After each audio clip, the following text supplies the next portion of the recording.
Hello friends, आपका इस class में बहुत बहुत स्वागत है।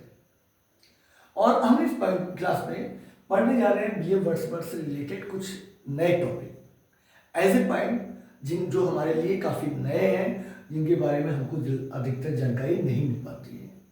तो एक आज की क्लास जो है आपके लिए बहुत इंपॉर्टेंट होने वाली है। और इसके पहले भी जो बी ए वर्ड्सवर्थ की क्लास है, अगर आपने उनको अभी तक नहीं देखा है तो डिस्क्रिप्शन में वर्ड्सवर्थ की पूरी लिस्ट प्ले लिस्ट दी हुई है, उस प्ले लिस्ट को आप देख सकते हैं। तो चलते हैं अब हम अपनी नई क्लास में। विलियम वर्ड्सवर्थ के जो बायोग्राफर थे, इनकी जो बायोग्राफर हैं जिन्होंने इनकी बायोग्राफी लिखी है विलियम वर्ड्सवर्थ की, तो वो बायोग्राफी लिखी थी स्टीफन गिल्स ने। एक चीज आपके लिए इंपॉर्टेंट है कि विलियम वर्ड्सवर्थ के जो फर्स्ट बायोग्राफर थे उनका नाम था स्टीफन गिल्स। विलियम वर्ड्सवर्थ के बारे में दूसरा पॉइंट, इंपॉर्टेंट पॉइंट हमारे लिए ये है कि इनको लेक पोएट भी कहा जाता है।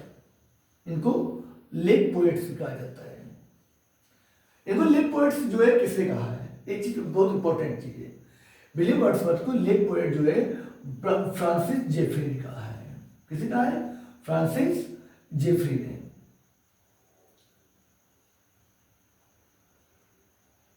देखिए, अब एक बात समझिए, क्यों कहा फ्रांसिस जेफरी ने को लेक पोएट क्यों कहा, क्या कारण था और किसको किसको कहा और कब कहा। तो देखिए, बात क्या है कि इनके जो फ्रेंड्स थे विलियम वर्ड्सवर्थ के, एस टी कॉलरेज, जिनका पूरा नाम है सैमुअल टेलर कॉलरेज। तो सैमुअल टेलर कॉलरेज जी ने एक वर्क लिखा था, क्रिटिकल वर्क, जिस वर्क का नाम था बायोग्राफिया लिटरेरिया। बायोग्राफी लिटरेरिया में उन्होंने अपना जो है मतलब क्रिटिसिज्म के क्षेत्र में जो है ये वर्क जो है बायोग्राफी लिटरेरिया जो है माइलस्टोन माना जाता है। मतलब काफ़ी बहुत अच्छा वर्क है क्रिटिसिज्म के उसमें। तो इन्होंने क्या किया कि जब उस वर्क को लिखा तो फ्रांसिस जेफरी जो थे, इन्होंने एडिनबर्ग रिव्यू, इनकी एक मैगजीन थी एडिनबर्ग रिव्यू, क्या नाम था उसका? Edinburgh review. उस वर्ग में इन्होंने क्या किया, एडिनबर्ग रिव्यू में इन्होंने जो है बायोग्राफी लिटरेरिया जो वर्क था उसका जो है उसका क्रिटिसिज्म किया। और जब क्रिटिसिज्म करते हैं तो उसमें जो है एक टर्म देते हैं, उसमें एक पॉइंट देते हैं जिसका नाम होता है लेक पोएट। और ये लेक पोएट्स कहते किसको है? लेक पोएट्स ऐसे पोएट्स को कहते हैं रोमांटिक एज के, जो कहीं ना कहीं जिनका संबंध जो है लेक डिस्ट्रिक्ट से था। अब लेक डिस्ट्रिक्ट का मतलब ये है कि विलियम वर्ड्सवर्थ का तो जन्म ही लेक डिस्ट्रिक्ट में हुआ था। लेक डिस्ट्रिक्ट की कोकरमाउथ में हुआ था इनका जन्म। लेकिन जो है विलियम वर्ड्सवर्थ का जन्म, लेकिन उसके साथ साथ इन्होंने सैमुअल टेलर कॉलरेज, इन्होंने फ्रांसिस जेफरी ने William Wordsworth, Samuel Taylor Coleridge और रॉबर्ट साउदी, इन तीन लोगों को लेक पोएट के नाम से कहा। और मतलब तीन पोएट्स मेन थे। उसके अलावा कुछ और भी पोएट्स थे, जैसे कि डोरथी वर्ड्सवर्थ, क्योंकि वो तो इनकी बहन थी और उनका भी रिलेशन जो है लेक डिस्ट्रिक्ट से था।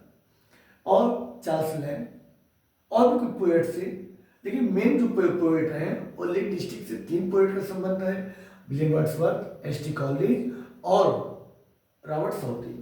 तो ये बहुत इंपॉर्टेंट चीज बात है इनके लिए कि इनको किसने कहा था। उसके आगे हम चलते हैं इनके बारे में। विलियम वर्ड्सवर्थ ने अपने जीवन में 523 सोनेट लिखी है। विलियम वर्ड्सवर्थ ने अपने जीवन में 523 सोनेट लिखी थी। उसके बाद देखिए 523 सोनेट लिखी है, जिसमें 69 सोनेट जो है पॉलिटिकल थे। विलियम वर्ड्सवर्थ ने टोटल 523 सोनेट लिखी, जिसमें 69 पोएम जो थी वो क्या थी? पॉलिटिकल थी। और एक पोएम जो थी, एक पोएम जो है जो कि क्या थी, जो कि लव सोनेट थी। एक सोनेट जो है लव से रिलेटेड थी। और एक कौन सी थी? वाई आर थौ साइलेंट। ये जो वो इनका वर्क है वाई हार्ट आर थाउ साइलेंट। ये जो सोनेट थी एकमात्र विलियम वर्ड्सवर्थ की ऐसी सोनेट थी जो ग्लब पे रिलेटेड थी। बाकी इनकी टोटल कितनी 523 पोएम सोनेट लिखती है। और वो सोनेट जो है क्या होती है पॉलिटिकल होती है, 69 पॉलिटिकल होती है और 1 सोनेट जो है लव सोनेट होती है। और इनकी जो सोनेट है ये 1822 में और फिर दोबारा जो है 1838 में इस सोनेट इनकी जो है पब्लिश होती है। विलियम वर्ड्सवर्थ की पहली बार में जो है यहाँ पर जो है 132 सोनेट पब्लिश होती है 800 इसमें, और बाकी जो बचती है वो 1838 में पब्लिश होती है। और एक चीज़ ये भी है कि जब 1822 में पब्लिश होती है तो उस कलेक्शन का नाम होता है इक्लेस्टिकल सोनेट। क्या नाम होता है? इक्लेस्टिकल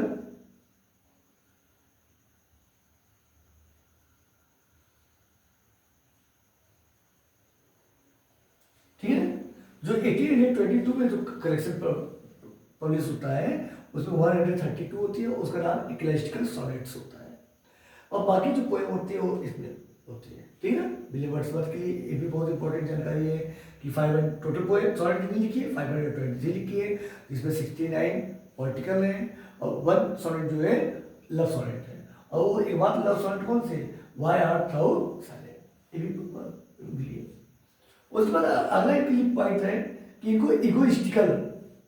इनको जो है इगोइस्टिकल सबलाइन भी बोला जाता था। ये कुछ नाम है और हम ये भी देखेंगे इनको एक बात है किसने बोली है, एक चीजें जो है इनको किसने बोली है। इसको जो है इनको जाइंट ऑफ इंग्लिश पोएट्री बोला जाता था इनको, विलियम वर्ड्सवर्थ को।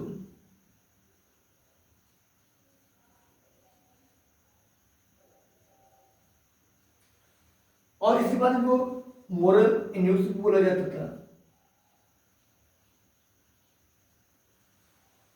मोरल न्यूज भी बोला जाता था। उसके अलावा इनको जो है जी पहले इसको देख लेते हैं तो आगे चलते हैं। इगोइस्टिकल सबलाइम इनको किसने बोला था? तो ये जो इगोइस्टिकल सबलाइम जो है ये इनको जो है बोले थे कीट्स। कौन बोला था? कीट्स। जो कीट्स थे उन्होंने जो इनको इगोइस्टिकल सबलाइम बोला था। और एक जाइंट ऑफ इंग्लिश पोएट्री इनको जो बोला था वो जेसी रैनसम ने इनको जाइंट ऑफ इंग्लिश पोएट्री बोला था। और पीवी शेली मतलब पर्सी बीसी शेली जो थे, जो कि हमारे पीजीटी में एक इंपॉर्टेंट पोएट्स में, तो पीवी शेली ने इनको क्या बोला? इनको मोरल न्यूज बोला। और उसके बाद इनको जो है ठीक है ये कुछ इंपॉर्टेंट चीजें हैं आपके लिए, इसको आप जरूर देखते रहिएगा क्योंकि ये सब चीजें हमारे लिए बहुत इंपॉर्टेंट होने वाली हैं। उसके अलावा जो है इनको डॉन क्विक्सोट इनको बोला था। ये बातें जो इनको बोला गया था हैज़लिट ने बोला था। हैज़लिट ने इनको एक चीज जो है हैज़लिट ने बोला था। ठीक है ना। उसके अलावा जो है इनको चीफ ग्लोरी ऑफ पोएट्री जो है इनको मैथ्यू अर्नॉल्ड ने बोला था। और डॉन जो थे मैथ्यू अर्नॉल्ड ने इनको चीफ ग्लोरी ऑफ बोला था। उसके अलावा बोले थे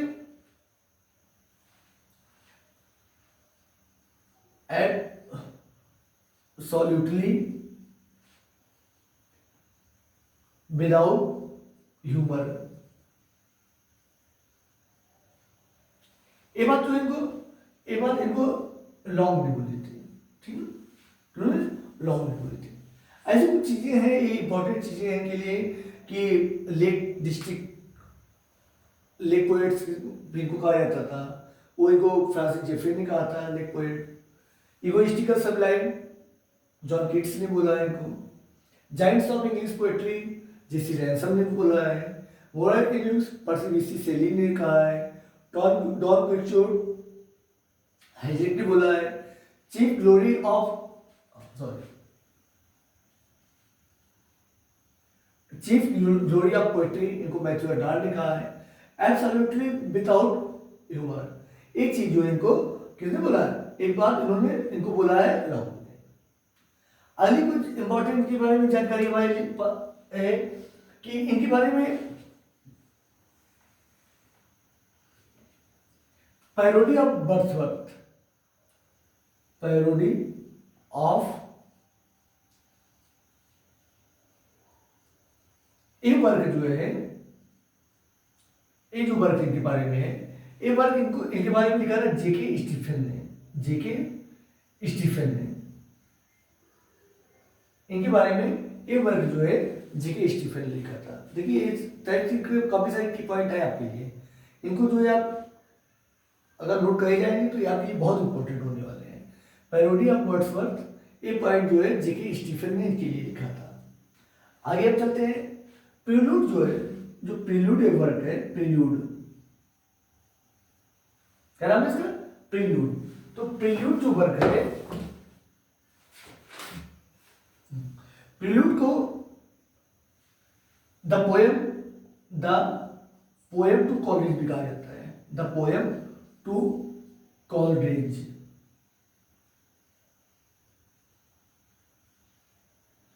एक ये भी कहा जाता है। और इसको जो है ग्रोथ ऑफ पोएट्स माइंड। देखिए ये जो प्रील्यूड जो वर्क है, इस प्रील्यूड को जो इसको द प्रील्यूड का नाम है, एक बात ध्यान दीजिएगा, द प्रील्यूड, क्योंकि प्रील्यूड आपकी एक जो है वर्क है टीएस इलियट का, टीएस इलियट की एक पोएम भी है प्रील्यूड, ठीक है ना। तो एक कंफ्यूज ना होइएगा, तो प्रील्यूड नहीं, द प्रील्यूड है, प्रील्यूड और द प्रील्यूड। कभी कभी आपसे देखिए क्या होता है, प्रील्यूड नाम दे दिया जाता है, और जहाँ प्रील्यूड नाम दे दिया गया पेपर में कि आपको बताइए किसका, तो तुरंत जो है विलियम वर्ड्सवर्थ गड़बड़ हो जाता है, द प्रील्यूड। तो the Prelude, the poem to college और ग्रोथ ऑफ पोएट्स माइंड, ये तीनों वर्क एक ही है। बस ये है कि इसको ये नाम जो है मैरी हचिंसन ने दिया था, मैरी हचिंसन ने दिया था। द पोएम टू कॉलेज ये नाम जो विलियम वर्ड्सवर्थ ने अपने आप दिया था, विलियम वर्ड्सवर्थ ने अपने आप खुद ही दिया था उस वर्क को नाम। और एक डोरोथी जो थी इनकी बहन, इन्होंने जो है इस वर्क को पब्लिश किया। और ये वर्क के लिए सबसे इंपॉर्टेंट पॉइंट ये है आपके लिए कि ये वर्क जो है 14 पार्ट्स में है। कितने पार्ट्स में है? 14 पार्ट्स में है, 14 पार्ट्स में है ये वर्क हमारा। ये वर्क जो है प्रील्यूड जो है 14 पार्ट में है। और जानते हैं आप कि इस वर्क को 1805 में विलियम वर्ड्सवर्थ ने पब्लिश लिख डाला था, कंप्लीट कर दिया था, लेकिन उसको अपने जीवन में पब्लिश नहीं करवा पाए। पब्लिश न करवाने के कारण क्या था कि विलियम वर्ड्सवर्थ ने जो प्रील्यूड को 1805 में जो कंप्लीट करने के बाद भी जो है अपने पूरे जीवन को पब्लिश नहीं कर पाए।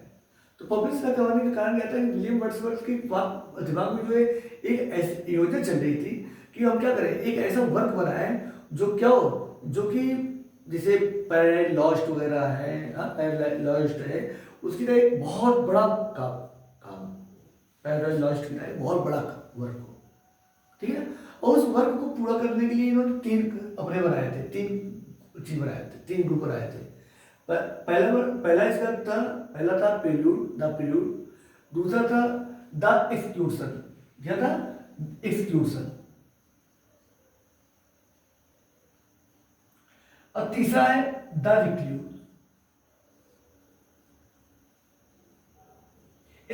तीन वर्क, मतलब एक जो एक वर्क था, एक वर्क का जो शुरुआती पार्ट था द प्रील्यूड, मतलब एक प्रस्तावना थी कि वो शुरुआती थी।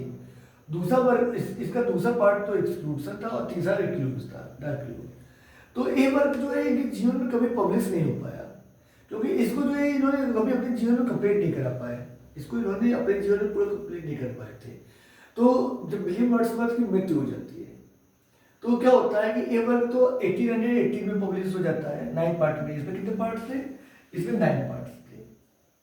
अब आप देखिए लंबाई के बाद ध्यान दे दीजिए कि इसमें जो प्रील्यूड था इसमें 14 पार्ट है, इसमें 9 पार्ट्स थे, ठीक है ना। और एक आती एक लॉन्ग पोएम में भी थी, तो ये तो 1888 में जो भी थी अपना उल्टा सीधा जो भी आधा थी वो पूरा होता है।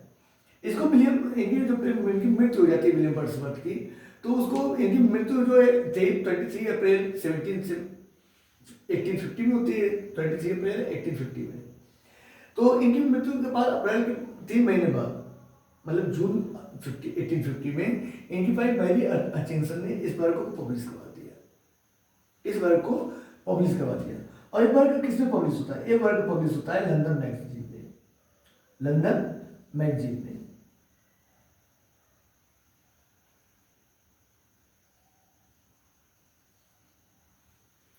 किसे पब्लिश होता है? लंदन मैगजीन में पब्लिश होता है, ठीक है। तो एक चीज़ प्रीलूड की बहुत इंपॉर्टेंट चीज़ें हैं कि प्रीलूड 14 पार्ट में, प्रीलूड में कुल 14 बुक है, और 14 बुक है। इस बुक को विलियम वर्ड्सवर्थ अपने आप जो है द पोएम टू कॉलेज कहते थे, और डोरोथी ने इस वर्क को ग्रो ऑफ पोएट्स माइंड का, और मैरी हचिंसन ने जो अंत में इसको पब्लिश करवाया तो द प्रीलूड के नाम से पब्लिश करवाया, ठीक है। और प्रीलूड जो है 14 पार्ट में, इसको 1805 में विलियम वर्ड्सवर्थ ने लिखी कंप्लीट कर दिया था, लेकिन ये पूरा पब्लिश नहीं हो पाया। पब्लिश कब होता है? इनकी मृत्यु के बाद 1850 में पब्लिश होता है। ये क्या था? द रिक्लूज जो एक लॉन्ग वर्क था, और उसका एक पार्ट था, पहला पार्ट प्रील्यूड, दूसरा पार्ट एक्सक्लूजन, और तीसरा पार्ट द रिक्लूज, ठीक है। उसके बाद आगे हम चलते हैं। आगे इंपॉर्टेंट पॉइंट हमारे इनके लिए ये है कि आप ये जानते हैं कि ये जो है 1843 में विलियम वर्ड्सवर्थ पोएट लॉरेट भी बनते हैं, और पोएट, इनकी पोएट लॉरेट बनने के पहले जो रॉबर्ट साउदी भी पोएट लॉरेट हुआ करते थे। और इनकी मृत्यु के बाद जो है कि पोएट लॉरेट जो है एक ऐसी पोस्ट होती है जिस पोस्ट मतलब एक राजकवि रूप में बात कीजिए, जैसे राजकवि होते थे राजा के दरबार में पहले, और राजा तो वही इंग्लैंड में तो राजा रानी होती है, तो इंग्लैंड के राजा के यहाँ जो राजा राजकवि मान लीजिए, उन्हें जो है पोएट लॉरेट के नाम से जाना जाता है। तो पोएट लॉरेट एक ऐसी पोस्ट होती थी जो कि पोएट को मरने के बाद ही उस पोस्ट से हटाया जाता है। मतलब एक बार जो पोएट बन गया वो अपने अंत समय तक रहता था। और आज तक जितने पोएट लॉरेट हुए उनमें सबसे लंबा जो टेनर है, जो समय है, वो लॉर्ड टेनिसन का था। लॉर्ड टेनिसन ने तो 1850 से लेकर 1892 तक जो है बड़ा लंबा 42 साल तक वो पोएट लॉरेट बने रहे। विलियम वर्ड्सवर्थ तो केवल 7 साल के लिए थे, और विलियम वर्ड्सवर्थ की मृत्यु के बाद टेनिसन बनते हैं। और विलियम वर्ड्सवर्थ किसकी मृत्यु बनती है? जब इनके पहले जो रॉबर्ट साउदी थे, तो रॉबर्ट साउदी की जब मृत्यु होती है तो विलियम वर्ड्सवर्थ बनते हैं, और विलियम वर्ड्सवर्थ की जब मृत्यु होती है तो लॉर्ड टेनिसन भी बनते हैं, ठीक है। तो ये कुछ इंपॉर्टेंट बातें थी। और ये दूसरी इंपॉर्टेंट चीज़ है कि विलियम वर्ड्सवर्थ जो है 1842 में विलियम वर्ड्सवर्थ को रॉबर्ट पील जो आगे प्राइम मिनिस्टर थे, उन्होंने 300 पाउंड्स जो है इनको 300 पाउंड्स जो है विलियम वर्ड्सवर्थ को पेंशन भी दी थी, ठीक है ना। और अगली चीज़ ये है कि विलियम वर्ड्सवर्थ की जो इनकी एक लड़की थी जिसका नाम था एनिटे वेलोन की, जो इनकी विलप थी, एनिटे वेलोन की एक लड़की थी कैरोलिन, ठीक है ना। हमने आपको बताया था शुरुआती क्लास में ही बताया था कि विलियम वर्ड्सवर्थ की फ्रांस में जो है इनकी एक विलप हुआ करती थी एनिटे वेलोन, जिनसे इनका अफेयर था, और उससे एक लड़की हुई थी कैरोलिन नाम की। लेकिन वहाँ पर फ्रांस से इनका, फ्रांस में होते और इंग्लैंड में रहने वाले थे, और इंग्लैंड और फ्रांस का जब रिश्ता गड़बड़ हो गया, काफ़ी मैटर गड़बड़ हो गया, तो इनको मजबूरी बस क्या हुआ, वर्ड्सवर्थ को वहाँ से आना पड़ा। वर्ड्सवर्थ ने अपनी लड़की का कैरोलिन का कभी मुंह नहीं देखा था। तो उसके बाद जब दोबारा जो है जब मामला शांत हो जाता है, इंग्लैंड और फ्रांस के बीच के रिश्ते अच्छे हो जाते हैं, तो ये दोबारा जो है डोरोथी के साथ जाते हैं, एंटी वेलोन से मिलने के लिए जाते हैं। लेकिन जब मिलने के लिए जाते हैं तो उसमें क्या होता है कि इनका जो एकमात्र उद्देश्य होता है कि ये जाते हैं अपनी पहली बात तो अपनी लड़की से मिलते हैं जिसका नाम कैरोलिन होता है, और उसके बाद कैरोलिन के बाद जो है उनको बताते भी हैं कि भाई देखिए, मेन क्या था कि एंटी वेलोन को तैयार करना है इस बात के लिए कि विलियम वर्ड्सवर्थ जो है अपनी शादी जो है मैरी हचिंसन से करने जा रहे हैं। मैरी हचिंसन से इनकी मुलाकात जो होती है, मैरी हचिंसन से इनकी जो मुलाकात होती है, पहली मुलाकात जो होती है जब ये पेनरिथ में पढ़ते रहते हैं, जहाँ की टीचर एन ब्रिकेट होती हैं, तो वहाँ पर ये हचिंसन परिवार के भी लोग पढ़ते थे। तो वहाँ पर हचिंसन परिवार में जिनके बच्चे पढ़ते थे, तो वहीं पर इनकी मुलाकात होती है वहाँ पर। तो मतलब ये बचपन से ही एक दूसरे वाली हचिंसन को पहले से ही जानते रहते हैं। तो ये वहाँ जाते हैं 1802 में, तो एंटी वेगन से अपनी बातचीत करते हैं उनसे। उतने बाद वहाँ पर कैरोलिन के लिए जो है एक वर्क भी लिखते हैं, पोएम लिखते हैं, इट्स ब्यूटीएस एंड काल्म नाइट, ये भी लिखते हैं, काल्म इवनिंग ये भी लिखते हैं। उसके बाद जब आते हैं यहाँ पर तो अलग ही बात तो है, फिर दोबारा ये नहीं जाते हैं उनसे मिलने के लिए एंटी वेगन से। देखिए एक चीज़ ये है कि इन्होंने पूरा खर्चा जो अपने जीवन पूरा जो है मतलब उनकी जो जिम्मेदारी थी, पारिवारिक जिम्मेदारी थी, उस जिम्मेदारी को विलियम वर्ड्सवर्थ ने बहुत अच्छे से निभाया, मतलब उनको आर्थिक सपोर्ट किया। और कैरोलिन जो उनकी डॉटर थी उसकी 1870 में उनकी शादी होती है, और शादी में भी कैरोलिन की हेल्प करते हैं। शादी में भी जो विलियम वर्ड्सवर्थ ही शादी करते हैं कैरोलिन की, ठीक है। तो कैरोलिन की शादी विलियम वर्ड्सवर्थ करते हैं, और वो शादी जो होती है विलियम वर्ड्सवर्थ की 1816 होती है। सॉरी अगर हमने 1817 शायद मुझे बोल दिया, तो पहले इनकी जो कैरोलिन की जो शादी होती है वो 1816 में होती है विलियम वर्ड्सवर्थ की, ठीक है। उसके बाद हमने आपको बताया कि 1790 में जो है, आप ये भी जानते हैं कि 1790 में विलियम वर्ड्सवर्थ जो है फ्रांस के टूर पे भी गए थे, ठीक है ना। 1790 में विलियम वर्ड्सवर्थ वहाँ पे भी गए थे। और उसके बाद जो है कुछ इंपॉर्टेंट जानकारियाँ हैं। और उसके बाद हाँ एक चीज़ और भी है कि विलियम वर्ड्सवर्थ की जो मृत्यु होती है, इंपॉर्टेंट पॉइंट ये है, विलियम वर्ड्सवर्थ की जो मृत्यु होती है वो राइडल वेस्टमॉरलैंड में होती है। कहाँ होती है? राइडल वेस्टमॉरलैंड में होती है विलियम वर्ड्सवर्थ की मृत्यु। और यहाँ पर देखिए क्या है कि विलियम वर्ड्सवर्थ तो यहाँ रहते नहीं थे। विलियम वर्ड्सवर्थ तो लेक डिस्ट्रिक्ट रहने वाले थे, और ये घूमते रहते थे भाई, हवा प्राकृतिक कवि थे, नेचर कवि थे, नेचर की तरह जो है घूमते रहते थे इधर से उधर। तो एक थी क्वीन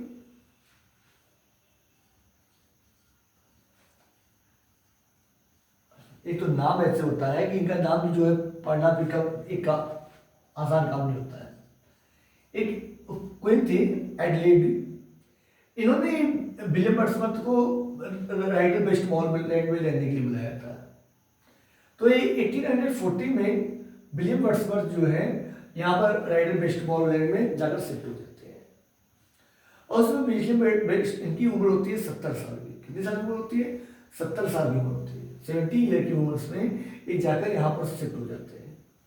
और फिर यहाँ लास्ट 10 ईयर अपने जीवन के 10 ईयर जो है विलियम वर्ड्सवर्थ यहीं पर आके रहते हैं, जहाँ पर इनकी जो मृत्यु होती है 23 अप्रैल 1850 में इनकी मृत्यु हो जाती है। और इनकी जब मृत्यु हो जाती है तो इनको जो है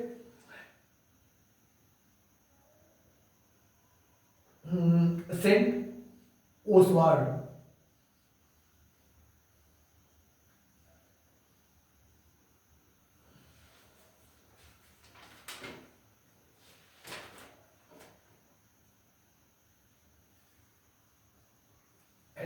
चर्च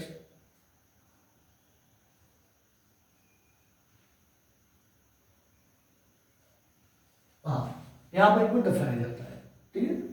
एक चीज है, और एक लास्ट इंपॉर्टेंट जानकारी आपके लिए ये है कि विलियम वर्ड्सवर्थ को जो है 1838 में इनको जो है डोरहम यूनिवर्सिटी ने इनको एक ऑनरेरी डिग्री दी थी। क्या डिग्री थी? ऑनरेरी डिग्री, और डॉक्टर ऑफ लॉ इनको एक ऑनरेरी डिग्री दी थी। उसके बाद नेक्स्ट ईयर जो है ऑक्सफोर्ड यूनिवर्सिटी ने 1839 में इनको जो है वही सेम डिग्री उनको भी दी थी, मतलब इनको सम्मानित भी किया गया था इस तरह। तो ये विलियम वर्ड्सवर्थ से कुछ रिलेटेड इंपॉर्टेंट टॉपिक थे। अब हम मिलते हैं विलियम वर्ड्सवर्थ के वर्क को लेकर कि इनके वर्क किस ईयर में पब्लिश हुए थे, उसके बारे में विस्तार से बात करेंगे अपनी नेक्स्ट क्लास में। आप पीजीटी से लेवल जितने भी पोएट्स हैं उनके वर्क के बारे में आपको काफ़ी इंपॉर्टेंट जानकारी मिलने वाली है। तो अगर आप जानकारी लेना चाहते हैं, अगर ऐसी इंपॉर्टेंट जानकारी, तो आप भी हमारी क्लास आप देखते रहिए, आपको काफ़ी इंपॉर्टेंट चीज़ आपको मिलेगी। तो मिलते हैं आपसे नई क्लास में किसी नए टॉपिक के साथ।